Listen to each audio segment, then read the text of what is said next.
बिस्मिल्लाहिर्रहमानिर्रहीम। अस्सलाम वालेकुम। उम्मीद है कि मेरे तमाम व्यूअर्स खैरियत से होंगे। अल्लाह ताला सबको अपने हिफ्ज़-ओ-मान में रखे। आज की मेरी जो डिश है वो आलू गोश्त है और सब घर में आलू गोश्त बनता है और सबका फेवरेट है। और जैसे सर्दियों की आमद आती है तो आलू गोश्त जो है ज़्यादा पसंद किया जाता है। आज मैं आपके साथ बहुत सिंपल सिटी से जो आलू गोश्त की रेसिपी है जिससे बहुत मज़े का बनता है वो शेयर करने लगी हूँ। तो इस वक्त मैंने हाफ़ केजी जो है वो बीफ लिया है, वो अच्छी तरीके से मैंने धो लिया है। अब इसके बाद मैं आपको अगला स्टेप दिखाती हूँ। अब मैंने ये बर्तन ले लिया है, इसमें मैं ये गोश्त डाल देती हूँ। बिस्मिल्लाहिर्रहमानिर्रहीम।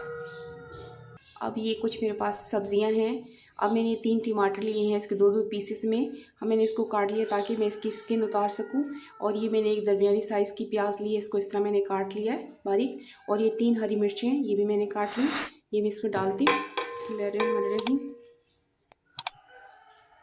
ये 1 चम्मच जो है लहसुन, अदरक और हल्दी का पेस्ट है, फ्रेश वाली हल्दी है, मिला के मैंने कूट लिया, ये डाल देती हूँ। बिस्मिल्लाहिर्रहमानिर्रहीम। इस वक्त ये खुश्क मसालों में ये कुटी हुई लाल मिर्च है 1 चम्मच सूखा धनिया और ये हाफ़ चम्मच जो है नमक है। ये तमाम मसाले आप अपने टेस्ट के लिहाज से भी यूज़ कर सकती हैं। अब ये शामिल करते हैं इसमें। बिस्मिल्लाहिर्रहमानिर्रहीम। ये ऑयल डाल रही हूँ, हाफ़ कप से कम है, ये भी शामिल करती हूँ। बिस्मिल्लाहिर्रहमानिर्रहीम। अब मैं तमाम चीज़ों को चूल्हे पे रखती हूँ, उसके बाद आपको अगला स्टेप दिखाती हूँ। इसमें अब मैं ये 2 कप मैंने पानी लिया, वो भी डाल देती हूँ। अभी 2 कप पानी में और इसमें अच्छी तरीके से मैं इसको पकाती हूँ और उसके बाद मैं आपको दिखाऊंगी कुछ टाइम के बाद। चूल्हे पर रख देती हूँ। इसमें देखें गोश्त में उबाल आ चुका है। अब मैंने जो टमाटर डाले थे इसकी स्किन जो है सॉफ्ट हो चुकी है। इस तरह मैं उतारती हूँ और आपको दिखाती हूँ। इसमें देखें मैंने तमाम टमाटरों की स्किन उतार दी है। अब मैं इसको कवर करके पकाती हूँ, उसके बाद आपको दिखाती हूँ। ये इस वक्त मेरे पास खड़े मसाले हैं।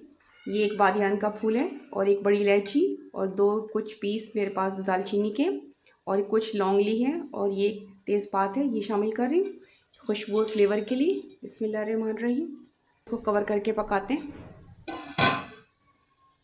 ये माशाल्लाह अच्छे तरीके से हमारा गोश्त भुन चुका है और गल भी चुका है। अब मैं इसमें मैंने दरमियाने साइज़ के 4 आलू लिए हैं, इसको मैंने अच्छे तरीके से वॉश कर लिया। ये डाल के भून के आपको दिखाते हैं कुछ टाइम के बाद। तो देखें मैंने आलू के साथ भी अच्छे तरीके से भून लिया। माशाल्लाह बहुत सारी खुशबू आ रही है। अब आप यहाँ पे आप अपने शोरबे के लिहाज से पानी डाल सकती हैं। अब मैं इसमें पानी डालती हूँ, बॉयल पानी डालूँगी मैं। पहला ये 1 कप पानी डाल रही हूँ। बिस्मिल्लाहिर्रहमानिर्रहीम। अभी दूसरा कप है। अभी डाल के चेक करती हूँ कितना अच्छी तरीके से इनको मैं मिक्स करती हूँ। बस इतना डालना है कि आलू भी गल जाए, हमें थोड़ा शोरबा मिल जाए। थोड़ा सा और डालती हूँ। ये बस मैंने इसमें 2.5 कप पानी डाला है, ये काफ़ी है।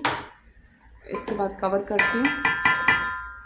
ये देखें माशाल्लाह मैंने अच्छी तरीके से मिक्स कर दिया, बहुत प्यारी खुशबू आ रही है। अब मैं कुछ देर कवर कर देती हूँ ताकि अच्छी तरीके से गल जाए। उसके बाद आपको दिखाती हूँ। करते हैं अपना गोश्त। बिस्मिल्लाहिर्रहमानिर्रहीम। ये देखें माशाल्लाह बहुत प्यारी खुशबू हो रही है। देखें ये देखिए मैंने टोटल इसमें जो 3 कप पानी डाला है, आधा कप मैंने बाद में डाला है। अब मैं इसमें ये गरम मसाला डालती हूँ। देखें हाफ़ टी स्पून है, इसका फ्लेवर भी बहुत ज़रूरी है खुशबू के लिए, जायके के लिए। इसको मिक्स करती हूँ माशाल्लाह। अब ये हरा धनिया, ये भी 1 चम्मच के करीब है। इन तमाम चीज़ों को मिक्स करती हूँ। अब हमारा जो आलू गोश्त इस वक्त रेडी हो चुका है। बस आपने ये ख्याल रखना है कि जब भी आलू गोश्त आप बनाएं तो आप पानी जो है कम डालें गोश्त गलाने के लिए और हल्की आंच पे पकाएं। तो देखें मैंने 2 कप में इसको अच्छी तरीके से गला लिया क्योंकि मैंने 3 टमाटर डाले थे, जिसकी वजह से अच्छी तरीके से गल चुका। अब मैं लास्ट स्टेप दिखाती हूँ उसके बाद आपको। अब मैं डालने लगी हूँ बर्तन में, निकाल रही हूँ गोश्त। बिस्मिल्लाहिर्रहमानिर्रहीम। ये देखें अच्छी तरीके से गल चुका है। मैं इस तरह सेट करती हूँ, फिर इसके बाद आपको दिखाती हूँ। इस वक्त देखिए मैंने बर्तन में निकाल लिया है। माशाल्लाह देखिए क्या कलर है, क्या लुक है। और मैंने बहुत सिंपल तरीके से बनाया है। ये आलू गोश्त का तरीका बहुत आसान और बहुत मज़े का है। मैं आपको तोड़ के भी दिखाती हूँ। ये देखें हर बोटी अच्छे तरीके से गल चुकी है। ये देखें, ये देखें, ये देखें अच्छे तरीके से। बस आपने ख्याल रखना है कि आपने इसको गोश्त को हल्की आंच पे बनाना है, इससे गोश्त का टेस्ट और फ्लेवर मज़ीद बढ़ जाता है। उम्मीद है कि आज आपको मेरी रेसिपी पसंद आई होगी। पसंद आने पे इसे लाइक करना, सब्सक्राइब करना और शेयर करना मत भूलिएगा। ओके, थैंक यू, अल्लाह हाफ़िज़।